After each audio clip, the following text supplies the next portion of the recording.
The biggest innovation at WLRN Miami Herald News, the thing that sets us apart. You ready for this? We listen.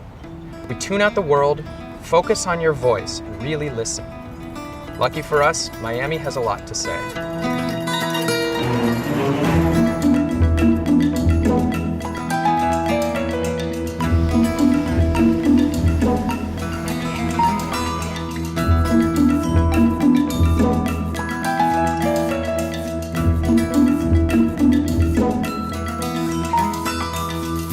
In the past, the broadcast model has been unidirectional.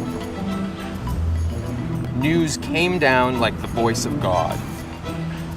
We, the broadcasters, told you, the people, what was good, what was important, what was news.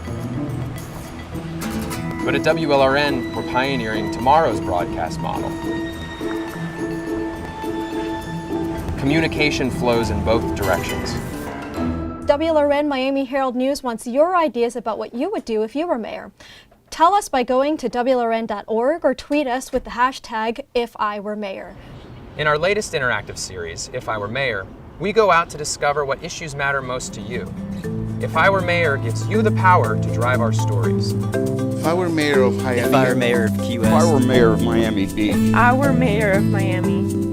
My name is Dave Dobler, and if I were mayor of the city of Miami Beach, the first thing I would do would be to institute a trash can on every corner.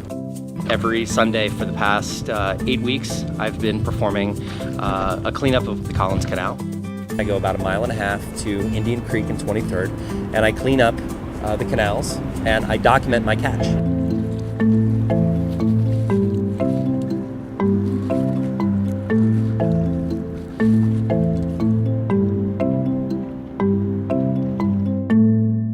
Some of our best content comes when we just hand the microphones over to you. WLRN Miami Herald News starring the city of Miami. Our hometown's outspoken characters craft verses in South Florida's many accents for our public poetry project, That's So Miami. Dylan Turfs, Coral Gables. February newspaper says on-the-job cops are ignoring emergencies to drink Cortaditos and Florida sun. Today, on the way home, I passed a car accident.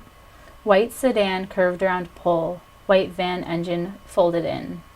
Nearby, a detective leans back and sucks a cigar. I think to myself, at least he showed up. That's so Miami. Yes, the legislature, I think, made a mistake in the bill that we passed.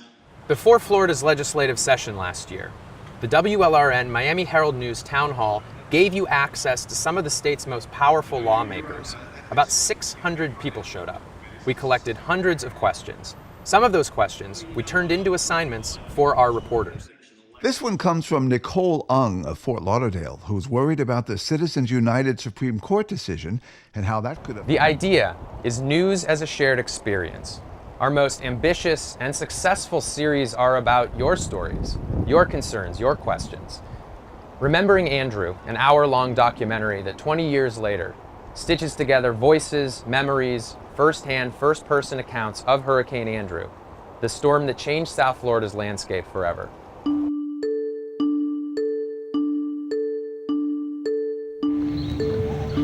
Hi, this is 8:23. Near the falls in South Day, David Zabik records his family as they get ready. He's 14 years old. Hurricane is less than 24 hours away. Preparations are underway. Swing set will be taken care of. Everyone's going nuts in the house. That's David's 11-year-old sister, Stacy. Show the cat! Here's the patio, emptied for the hurricane. C'est la vie. It's going. The weather got worse and worse. So you would have this electricity exploding out of the transformers. The lights would go out in your house, come back on. Blue light flashing, come back on. House lights dimming, come back on. It looks like a poltergeist. We collected over 100 stories for our radio documentary, uncovering rarely seen home footage through social media and the Public Insight Network. This wind is about 140-mile-an-hour winds we're experiencing. This is unbelievable. Our lives are seriously in danger. They're using words like war zone, nuclear bomb, and devastation. Like literally a bomb had gone It off. just looked like a bomb went off. Like a bombed out city street. Like a nuclear bomb. Nuclear holocaust. And it was surreal. And we'll be back with you shortly as we continue our tour of the devastation here from Hurricane Andrew. With Bob Sheets, I'm Brian Norcross, live at Sky 4. Innovation, rethinking and redrawing our role as a newsroom. WLRN embodies public radio as a public resource, news as a public service. You have something to say? You want to get it off your chest? We're here to listen.